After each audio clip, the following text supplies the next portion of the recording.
Thank you very much. We wanted to have the district well represented with the seconds, and I think we did that because all of the district is important, all of the 4th Congressional District. Yeah, yes.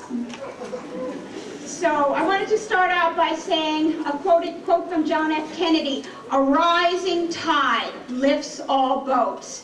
President Kennedy first said these words in August of 1962, and he was talking about water. In fact, he was talking about water right here in Colorado.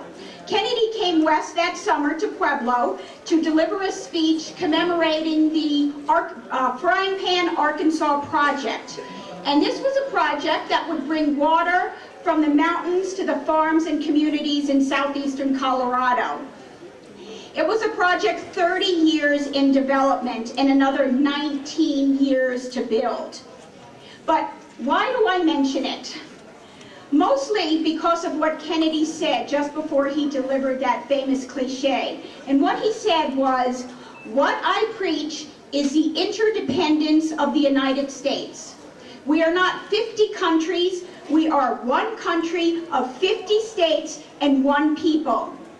And I believe that those programs that make life better for some of our people will make life better for all of our people. A rising tide lifts all boats.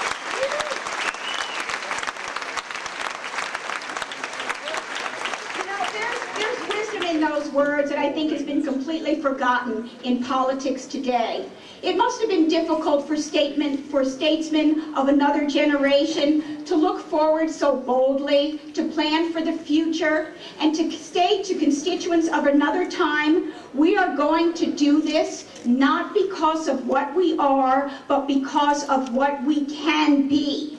They understood something very important. If you want to do something big, you cannot be consumed by everything that is small. People ask me all the time, why did I decide to run for Congress? And I'll tell you what, in the year I've been in this race, I've asked myself that question many times.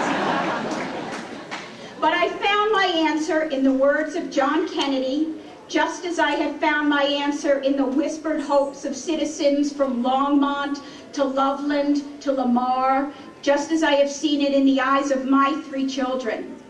I am tired of the politics of the small. I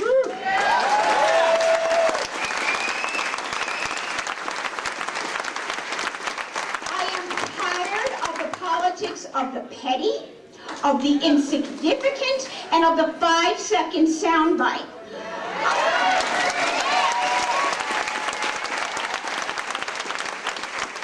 I am tired of the politics that encourages the worst of what we are. That says, look at your neighbor, your friend, your coworker, and find something to hate about them. Do they worship at a different church? Do they speak a different language?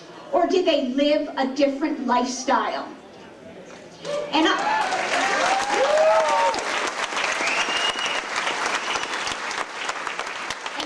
tired of the politics that look at our biggest problems and offer the worst possible solutions. That say the solution to $4 a gallon gas is billion-dollar tax breaks for oil companies. That condone a health insurance industry that denies insurance for those people who need it most. To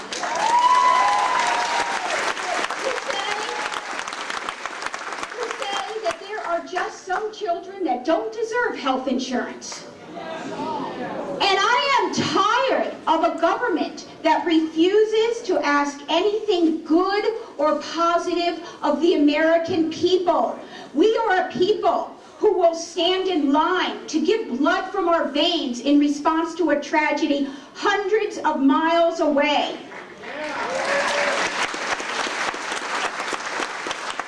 There are people who will open their homes and communities to the victims of a flood-ravaged city, and who will send food to a country of starving people and the country we've never heard of. Yes, I am tired of the politics of the small. Our greatest